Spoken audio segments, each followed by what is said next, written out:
రోజు కొత్తగా నీ సందర్శనం ఆహా అన్నది నాలో స్పందనం నిత్యం నువ్విలా నాకై చూడటం ఎంతో వింతగా ఉంది అనుభవం.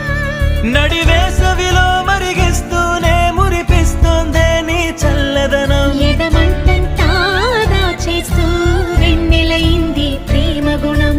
నీకై వేచి నిట్టూరుపులే తోరుపు కానీ నీ తలపులలో తలమున కవని ఎన్నో జన్మలని నయనం హృదయం నీవే నీవై సమయం వెనుకే చేసా పయనం.